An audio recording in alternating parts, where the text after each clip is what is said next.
Latest episode দেখুন একদম add free. বিক্রমের জন্য আমার খারাপ লাগছে এবার। ও তো নিজেকেই দোষী ভাবতে শুরু করেছে। খুব কষ্ট পাচ্ছে নিশ্চয়ই ভেতরে ভেতরে সব শুনে। বিক্রম, তুই কষ্ট পেলে যে আমার ভীষণ কষ্ট হয়। বাবা মায়ের মৃত্যু, দিদি ভাইয়ের এই অবস্থা, সব মিলিয়ে 12 বছর যে কারণে আমার আড়ালে থাকা, সেই মুহূর্তগুলো যেন ভুলে যেতে পারি আমি। আমি তোকে কষ্ট দিতে চাই না বিক্রম, আমি তোকে একদম কষ্ট দিতে চাই না। সেদিন বাইরে কেউ গুরুমার সঙ্গে দেখা করতে এসেছিলেন। উনি আমাকে অনেক কথা বলতে চেয়েও বলতে পারেননি। ভেবেছিলেন পরে বলবেন, কিন্তু পারেননি, কারণ তার পরের দিনই সেই দুর্ঘটনাটাই ঘটে। ঠিক পরের দিনই লালকুঠিতে আগুন লাগলো। আমি সেই সত্য কথাগুলো বলতে পুলিশের কাছে অনেকবার ছুটে গিয়েছিলাম, কিন্তু আমার কাছে সঠিক প্রমাণ ছিল না বলে পুলিশ আমার কথাকে গুরুত্ব দেয়নি। আমি বারবার সুপ্রিয়া দস্তিদারের কাছে সেই সত্যতা যাচাই করার জন্য গেছিলাম, কিন্তু উনি আমাকে তো কিছু বলতে দিলেনই না, বরং আমাকে মানসিক ভারসাম্যহীন প্রমাণ করার জন্য চেষ্টা করে গেছেন। আমি জানি যা কিছু ঘটেছে তার জন্য ওই বাড়ির লোকজনেরাই দায়ী, ওনারাই আসল দোষী, আর সেটার জন্য যা কিছু করার আমি করবই। কিন্তু এইভাবে কি কিছু প্রমাণ করা যায়? এভাবে প্রমাণ হয় না।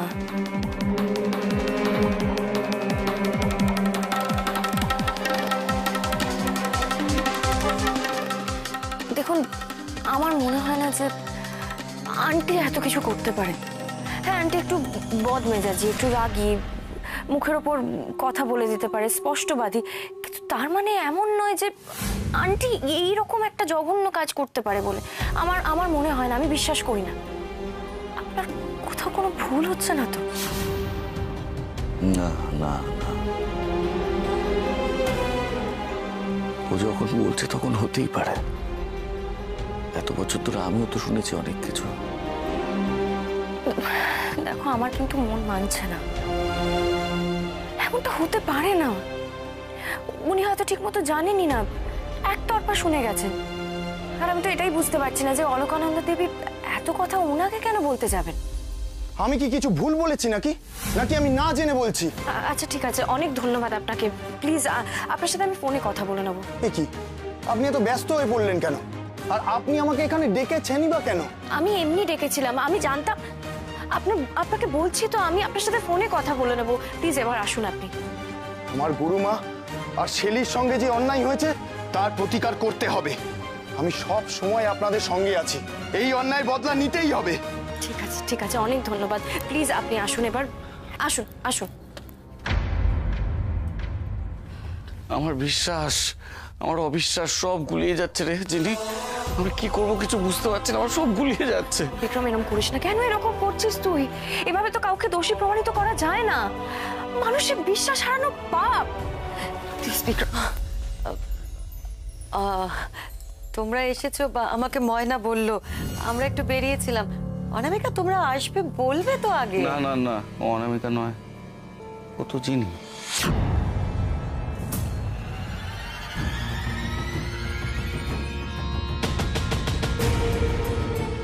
আপনারাও তোর বাবা মা নন, তাহলে কেন বলতেন যে আপনারা ওর বাবা মা?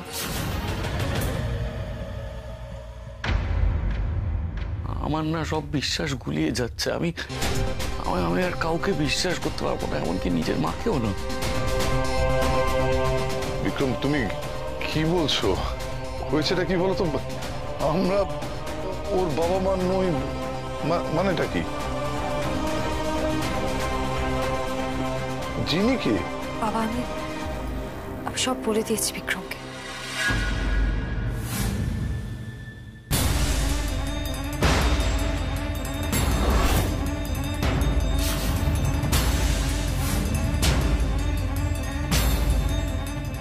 কি বলেছো তুমি অনামিকা?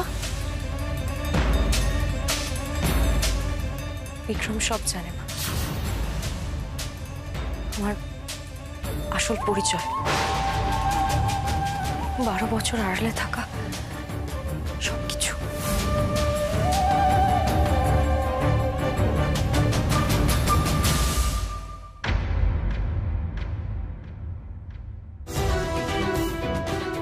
কি করেছো তুমি অনামিকা? তুমি বিক্রমকে সব বলে দিয়েছো। তুমি কি এবার থেকে নিজের মতো চলা শুরু করলে? যিনি তুই ওদের বাবা মা বলছিস কেন? উফ, ওরা তো তোর বাবা মা নয়। হ্যাঁ, আমরা ওর বাবা মা নই। আমরা এই পরিচয়টা ব্যবহার করেছিলাম একটা বিশেষ কারণে।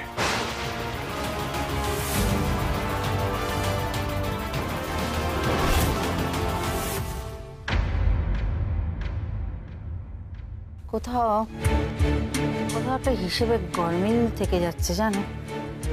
সবকিছু না স্বাভাবিক লাগছে না, একদম লাগছে না। অনামিকার বিষয়টা ভাবো, অনামিকা কেমন একটা অস্থির হয়ে আছে না সবসময়, কি যেন খুঁজছে, সব সময় কি যেন খুঁজছে, কিন্তু কেন, কি খুঁজছে? ও তো কিছু জানে না, যেটুকু জানে সেটুকু অন্যের মুখ থেকে শোনা। তাহলে আমিও তো ধরতে পারছি না। ওই যে মেয়েটা যে নিজেকে জিনি বলে ক্লেম করছে, তাকে ডিফেন্ড করতে অনামিকা এত ব্যস্ত কেন, সেটাই তো বুঝতে পারছি না। এক্স্যাক্টলি ভাইয়া, মানে আমার কিন্তু ভীষণ ভয় করছে। আমার মনে হচ্ছে একটা ঝড়, একটা খুব বড় সড়ো ঝড় ধেয়ে আসছে। জাস্ট ভেবে দেখো, একটার পর একটা দুর্ঘটনা হচ্ছে। বড় ভাগ্নে জেলে, আমার মনে হচ্ছে কারোর পাপের ছায়া পড়েছে এই লালকুঠিতে। পাপের ঘরা তো পূর্ণ হয়ে গেছে। হ্যাঁ, এই 12 বছর ধরে যত পাপ জমেছে, এবার তো তার প্রলয় হবে। প্রলয়, ফলাফল বলবে।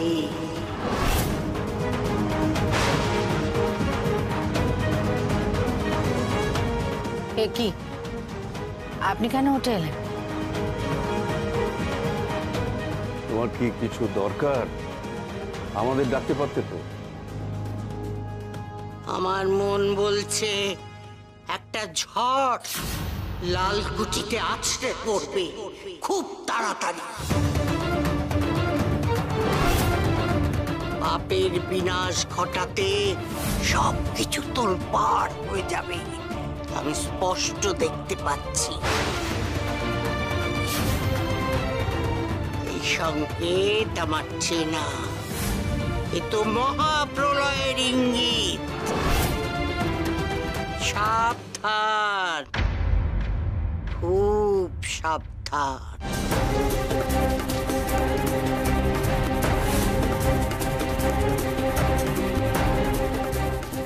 এখনো সময় আছে।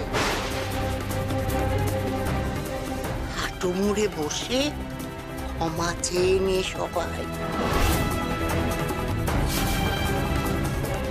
নইলে সব বিনাশ হয়ে যাবে এই মহাপ্রলয়ে।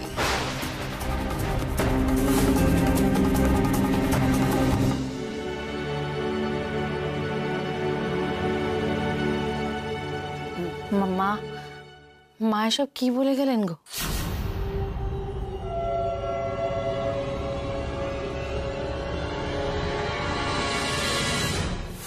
কি বলছেন কি আপনারা? আপনাদের কথা আমি কিছু বুঝতে পারছি না, আমাকে একটু বুঝিয়ে বলুন। আমার না খুব পাগল পাগল লাগছে, আমাকে প্লিজ একটু। যারা জন্ম দিয়েছে তারাই কি শুধু বাবা মা? যারা আমাকে দ্বিতীয় জন্ম দিয়েছে তারাও তো আমার বাবা মা। আমি যখন প্রায় মরেই গেছিলাম তখন ওরা আমাকে বাঁচিয়েছিল। ওরা আমার জেঠু জেঠিমা। আস্তে আস্তে ওরাই আমার বাবা মা হয়ে উঠেছিল ওদের কাজের মাধ্যমে।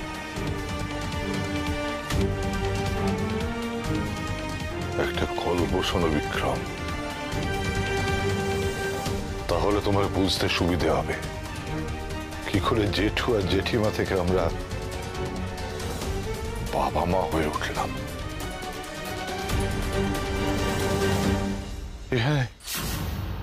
এখানে আমাদের কোনো স্বার্থ নেই বিক্রম, বরং অনেক কিছু হারানোর গল্প আছে,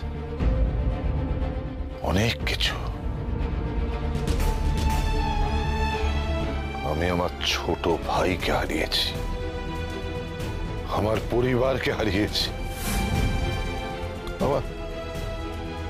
আমার দুই ভাইঝি শেলি আর জিনি দুজনকে চোখের সামনে শেষ হয়ে যেতে দেখেছি। দেবরূপ এখানে ব্যবসা সামলাতো, আর আমরা দুজন নিঃসন্তান বাইরে বাইরে ঘুরে বেড়াতাম।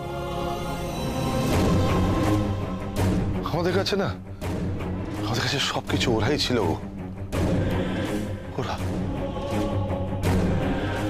একদিন হঠাৎ করে খবর পেলাম রাতারাতি সব শেষ হয়ে গেছে, সব।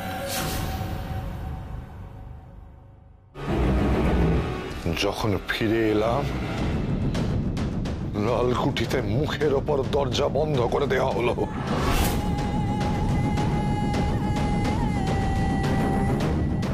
গিয়েছিলেন আপনারা? হ্যাঁ, তোমাদের বাড়ির লোকজন সিকিউরিটি দিয়ে আমাদের তাড়িয়ে দিয়েছিল। পুলিশের কাছে শুনেছিলাম চিনি নাকি এই সমস্ত কাণ্ড করে ফেরার হয়ে গেছে। হাওয়ায় তখন এই সমস্ত মুখরোচক কাহিনী ভাসছিল। চিনির নামে একের পর এক বদনাম কানে এসেছে আমাদের।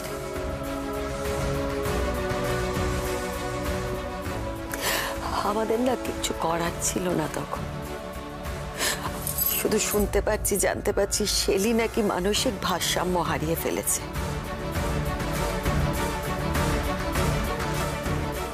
আমরা ওর কাছ অব্দি পৌঁছতে পারিনি, আমাদের যেতে দেওয়া হয়নি। তারপর একদিন ভয়ানক আহত অবস্থায় জিনি এখানে এলো, সুলেখাকে নিয়ে এলো।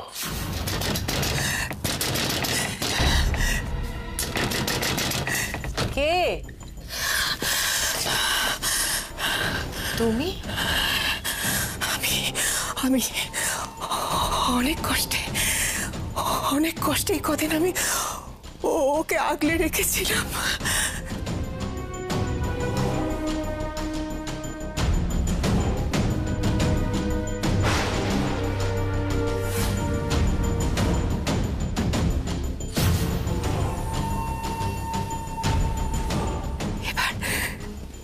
এবার সব দায়িত্ব আপনাদের।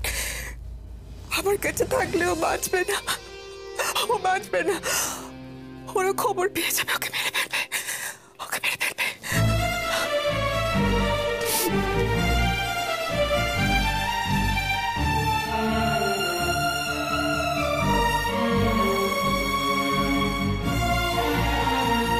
তুমি নিশ্চিন্তে থাকো সুলেখা, আমরা বেঁচে থাকতে ওর গায়ে একটা আঁচড়ও লাগতে দেবো না। আমরা ওকে বুক দিয়ে আগলে রাখবো। আজ থেকে আমরাই ওর বাবা মা। হ্যাঁ, আমরা ভেবেছিলাম ওকে ওর বোধহয় বাঁচাতেই পারবো না।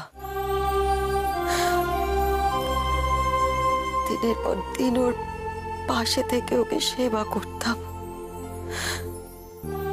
একদিন ও চোখ খুলল, আর তারপর ওর দৃষ্টিতেই আমরা স্বপ্ন দেখতে শুরু করলাম।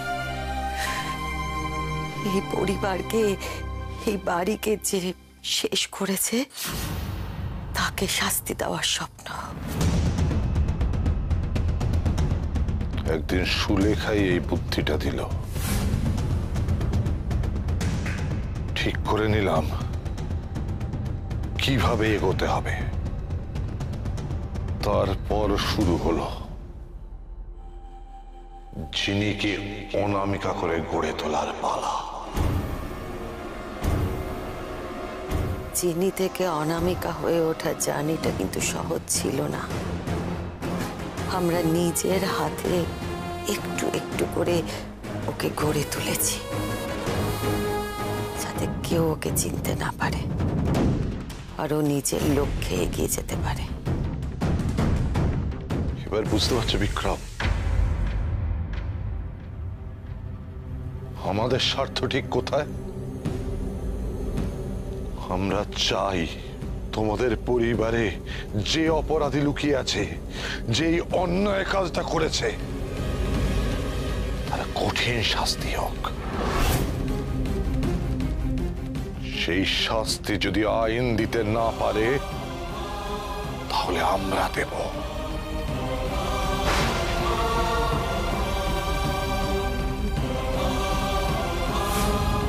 আমার পরিবারের মধ্যে কেউ এসব করছে? আমি যে বিশ্বাসই করতে পারছি না এখনো।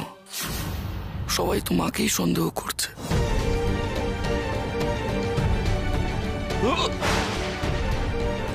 বিক্রম,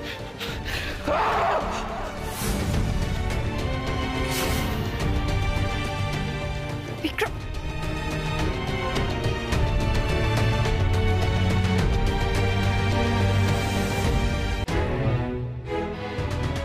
তিলে তিলে মেরেছে ওরা আমার গুরুমাকে। কার কথা বলছেন আপনি? সুপ্রিয়া দস্তিদার। বৈশালীকে বউ করে আনার পর তোমার বাবা মার ব্যবহার দিন দিন বদলাতে থাকলো।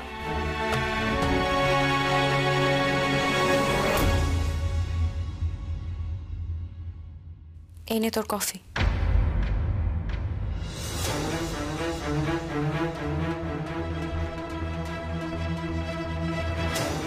না না, বিক্রম এভাবে ভেঙে পড়লে চলবে না। ও একটা ভয়ঙ্কর গিল্ট ফিলিং এর মধ্যে আছে, কিন্তু ও তো কিছু করেনি, ও তো কিছু জানতোই না। তাহলে ও কেন এত পাপ ভূতে ভুগছে? নে তোর কফি। আমার ভাল লাগছে না, কফি খাবো না। কি হয়েছে তোর বিক্রম? তুই কেন এত কষ্ট পাচ্ছিস? দেখ, তুই কষ্ট পেলে কিন্তু আমার একদম ভালো লাগে না। তুই আমার জীবনের সবকিছু, তোকে আমি কখনো কষ্ট দিতে চাই না, বিশ্বাস কর। তোর তো এখানে কোনো দোষ নেই। আমি এমন কোনো লড়াই লড়তে চাই না বা জিততেও চাই না যেটাতে তুই কষ্ট পাস। আমি শুধু চেয়েছিলাম আমার বাবা মাকে যারা মেরে ফেলেছে তাদের শাস্তি দিতে। কিন্তু দিদি ভাইয়ের কি অবস্থা! কিন্তু তাতে যদি তুই সাফার করিস, তুই কষ্ট পাস, তাহলে আমি এমন কাজ করব না। তুই আমার কাছে সব থেকে বেশি ইম্পর্টেন্ট। তোর ভালো থাকাটা আমার কাছে ইম্পর্টেন্ট। আমাকে অন্যভাবে ভাবতে হবে, জানিস তো?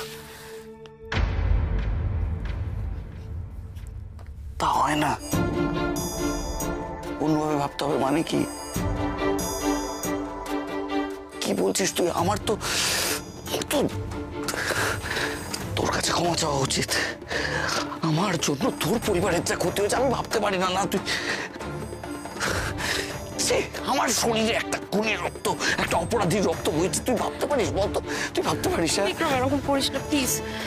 কেন এরকম করছিস তুই? তুই কেন কষ্ট পাচ্ছিস? তোর এখানে কোনো দোষ নেই। তুই কষ্ট পেলে আমার ভালো লাগে না।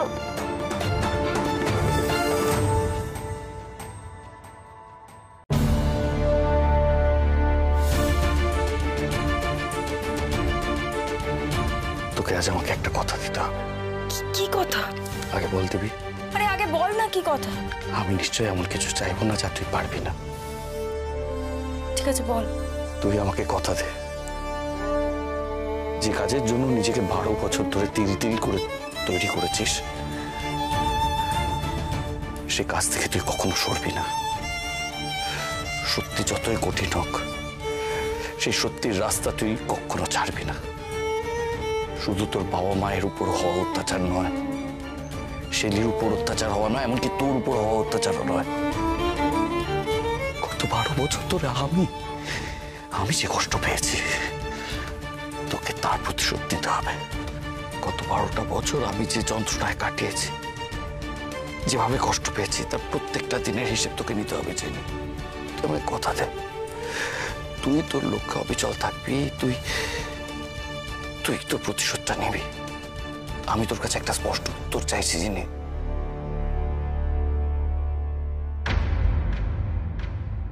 বেশ, তাই হবে।